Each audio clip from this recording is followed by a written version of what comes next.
Hello दोस्तों, welcome to knowledge web. दोस्तों आज की इस वीडियो में हम लोग क्लास 12 फिजिक्स के 50 मोस्ट वीवीआई ऑब्जेक्टिव क्वेश्चन को देखने वाले हैं, जो कि आपके बोर्ड एग्जाम्स के लिए बहुत ही महत्वपूर्ण है। दोस्तों यदि आप फिजिक्स में 95% मार्क्स लाना चाहते हैं तो इस वीडियो को अंत तक जरूर देखिएगा। तो आइए बिना किसी देरी के इस वीडियो को स्टार्ट करते हैं। फर्स्ट क्वेश्चन, और गेट के लिए बूलियन व्यंजक होता है। और गेट के लिए बूलियन व्यंजक क्या होता है? तो इसका जो राइट आंसर हो जाएगा a+b = c। Question number 2, AND gate के लिए बूलियन व्यंजक क्या होता है। एंड गेट के लिए बूलियन व्यंजक क्या होता है? तो इसका जो राइट आंसर हो जाएगा a × b = y। Question number 3, not gate के लिए बूलियन व्यंजक क्या होता है। नॉट गेट के लिए बूलियन व्यंजक क्या होता है? तो इसका जो राइट आंसर हो जाएगा a+b = y। Question number 4, NAND gate के लिए बूलियन व्यंजक क्या होता है। नैंड गेट के लिए बूलियन व्यंजक क्या होता है? तो इसका जो राइट आंसर हो जाएगा a × b = y। Question number 5, मूल गेट है। मूल गेट है तो इसका जो राइट आंसर हो जाएगा एंड और नॉट गेट। क्वेश्चन नंबर 6, सार्वत्रिक गेट है। तो इसका जो राइट आंसर हो जाएगा नैंड गेट और नॉर गेट। क्वेश्चन नंबर 7, वह यंत्र जो यांत्रिक ऊर्जा को विद्युत ऊर्जा में बदलता है क्या कहलाता है। वह यंत्र जो यांत्रिक ऊर्जा को विद्युत ऊर्जा में बदलता है उसे क्या कहते हैं? तो इसका जो राइट आंसर हो जाएगा डायनेमो।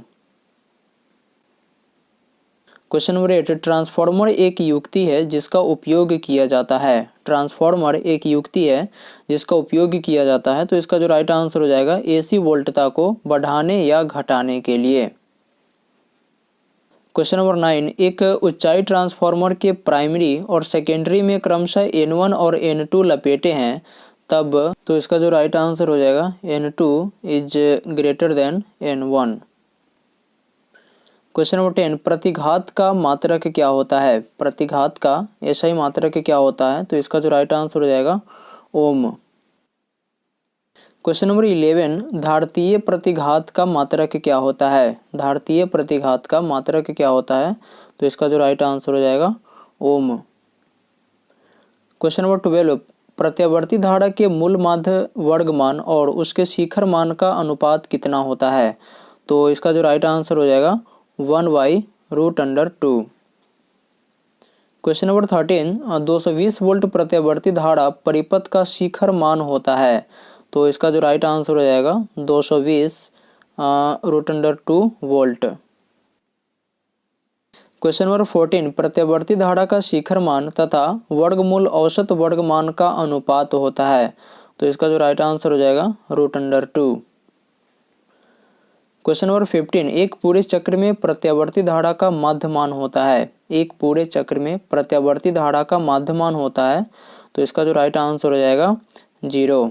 क्वेश्चन नंबर 16, ट्रांसफार्मर की कोर को परतदार बनाया जाता है ताकि भंवर धाराओं द्वारा होने वाली हानि कम की जा सके। इसका जो राइट आंसर हो जाएगा भंवर धाराओं द्वारा होने वाली हानि कम की जा सके। क्वेश्चन नंबर 17, किसी LCR परिपथ में ऊर्जा का क्षय होता है। किसी LCR परिपथ में ऊर्जा का क्षय होता है प्रतिरोध में।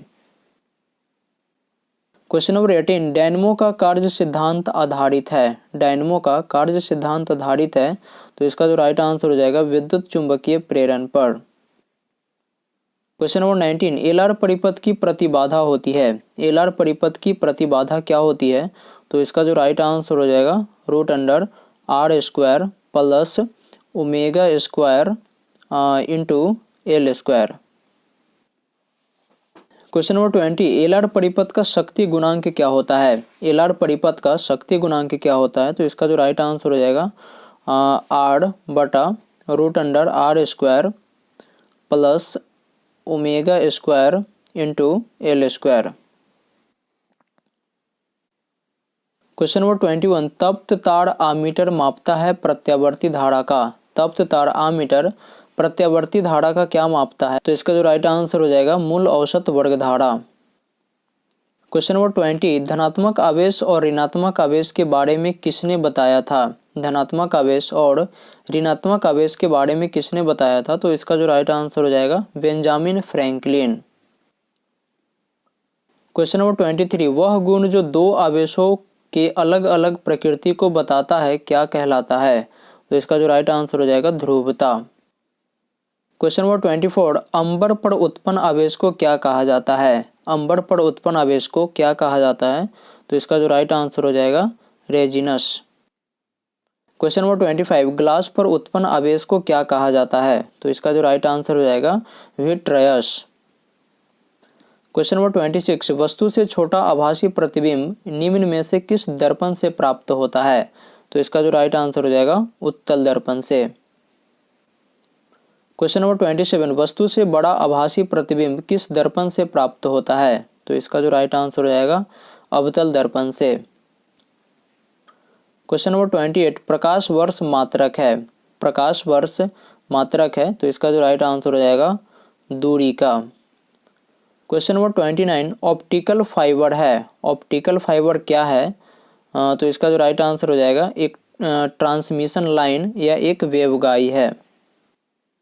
क्वेश्चन नंबर 30, एक माध्यम से दूसरे माध्यम में जाने पर प्रकाश की किरण मुड़ जाती है, किरण के मुड़ने को क्या कहा जाता है? तो इसका जो राइट आंसर हो जाएगा अपवर्तन। क्वेश्चन नंबर 31, किस कारण से हवा का बुलबुला पानी के अंदर चमकता नजर आता है? तो इसका जो राइट आंसर हो जाएगा पूर्ण आंतरिक परावर्तन। क्वेश्चन नंबर 32, जब प्रकाश एक माध्यम से दूसरे माध्यम में जाता है तब अपवर्तन होता है। जब प्रकाश एक माध्यम से दूसरे माध्यम में जाता है तब अपवर्तन होता है, प्रकाश की चाल में परिवर्तन के कारण। क्वेश्चन नंबर 33, एक उत्तल लेंस को पानी में डुबाया जाता है तब इसकी क्षमता, तो इसका जो राइट आंसर हो जाएगा घटती है। जब एक उत्तल लेंस को पानी में डुबाया जाता है तो इसकी क्षमता घटती है। क्वेश्चन नंबर 34, साधारण सूक्ष्मदर्शी से बना हुआ प्रतिबिंब होता है आभासी और सीधा। साधारण सूक्ष्मदर्शी से बना हुआ प्रतिबिंब आभासी और सीधा होता है। क्वेश्चन नंबर 35, जब माइक्रोस्कोप की नली की लंबाई बढ़ाई जाती है तब आवर्धन क्षमता, तो इसका जो राइट आंसर हो जाएगा बढ़ती है। क्वेश्चन नंबर 36, सामान्य आंख के स्पष्ट दृष्टि की न्यूनतम दूरी क्या होती है? तो इसका जो राइट आंसर हो जाएगा 25 सेंटीमीटर। क्वेश्चन नंबर 37, निकट दृष्टि वाली आंखें स्पष्ट दर्शन के लिए व्यवहार करती है। निकट दृष्टि दोष वाली आंखें स्पष्ट देखने के लिए किस लेंस का व्यवहार करती है? तो इसका जो राइट आंसर हो जाएगा अवतल लेंस का। क्वेश्चन नंबर 38, जब हम किसी वस्तु को देखते हैं तो रेटिना पर बनने वाला प्रतिबिंब कैसा होता है? तो इसका जो राइट आंसर हो जाएगा वास्तविक और उल्टा। क्वेश्चन नंबर 39, निकट दृष्टि दोष वाली आंख साफ साफ देख सकता है। निकट दृष्टि दोष वाली आंख साफ साफ देख सकता है निकट की वस्तुओं को। क्वेश्चन नंबर 40, विभिन्न तलों में कॉर्निया की वक्रता से जो दृष्टि दोष होता है उसे क्या कहते हैं? तो इसका जो राइट आंसर हो जाएगा अबिंदुकता। क्वेश्चन नंबर 41, पीएन जंक्शन में होते हैं। पीएन जंक्शन में होते हैं दो अर्धचालक जंक्शन। क्वेश्चन नंबर 42, एन टाइप के अर्धचालक में मुख्य धारा वाहक होते हैं। एन टाइप के अर्धचालक में मुख्य धारा वाहक होते हैं electron. Question number 43, P type के अर्धचालक में मुख्य धारा वाहक होते हैं। पी टाइप के अर्धचालक में मुख्य धारा वाहक होते हैं छिद्र। क्वेश्चन नंबर 38, आयाम मॉडुलन सूचकांक का मान कितना होता है? आयाम मॉडुलन सूचकांक का मान 0 से 1 के बीच होता है। क्वेश्चन नंबर 39, उत्सर्जित फोटो इलेक्ट्रॉन की ऊर्जा निर्भर करती है। उत्सर्जित फोटो इलेक्ट्रॉन की ऊर्जा किस पर निर्भर करती है? तो इसका जो राइट आंसर हो जाएगा प्रकाश की तरंगदैर्घ्य पर। क्वेश्चन नंबर 40, डायोड का उपयोग करते हैं एक रेक्टिफायर की तरह। डायोड का उपयोग करते हैं एक रेक्टिफायर की तरह। क्वेश्चन नंबर 41, हाइड्रोजन स्पेक्ट्रम की कौन सी श्रेणी अवरक्त भाग में नहीं पड़ती है? हाइड्रोजन स्पेक्ट्रम की कौन सी श्रेणी अवरक्त भाग में नहीं पड़ती है? तो इसका जो राइट आंसर हो जाएगा लाइमन श्रेणी। क्वेश्चन नंबर 42, किसी चालक का विशिष्ट प्रतिरोध बढ़ता है। किसी चालक का विशिष्ट प्रतिरोध बढ़ता है तापमान बढ़ाने से। क्वेश्चन नंबर 43, आदर्श आमीटर का प्रतिरोध होता है 0। आदर्श आमीटर का प्रतिरोध 0 होता है। क्वेश्चन नंबर 44, हाइड्रोजन स्पेक्ट्रम में कौन सी श्रेणी दृश्य भाग में होती है। हाइड्रोजन स्पेक्ट्रम में कौन सी श्रेणी दृश्य भाग में पड़ती है, तो इसका जो राइट आंसर हो जाएगा बामर श्रेणी। क्वेश्चन नंबर 45, तेजी से चलने वाली बीटा किरणें होती है। तेजी से चलने वाली बीटा किरणें होती है इलेक्ट्रॉन। इसका जो राइट आंसर हो जाएगा इलेक्ट्रॉन। क्वेश्चन नंबर 46, हीरा का अपवर्तनांक लगभग कितना होता है। हीरा का अपवर्तनांक लगभग कितना होता है, तो इसका जो राइट आंसर हो जाएगा 2.42। क्वेश्चन नंबर 47, कार्बन प्रतिरोध का कलर कोड में लाल रंग का मान कितना होता है। कार्बन प्रतिरोध का कलर कोड में लाल रंग का मान कितना होता है, तो इसका जो राइट आंसर हो जाएगा 2। अगर वीडियो अच्छी लगी हो तो प्लीज़ वीडियो को लाइक करें, चैनल पर नए हो तो चैनल को सब्सक्राइब करें। मिलते हैं नेक्स्ट वीडियो में।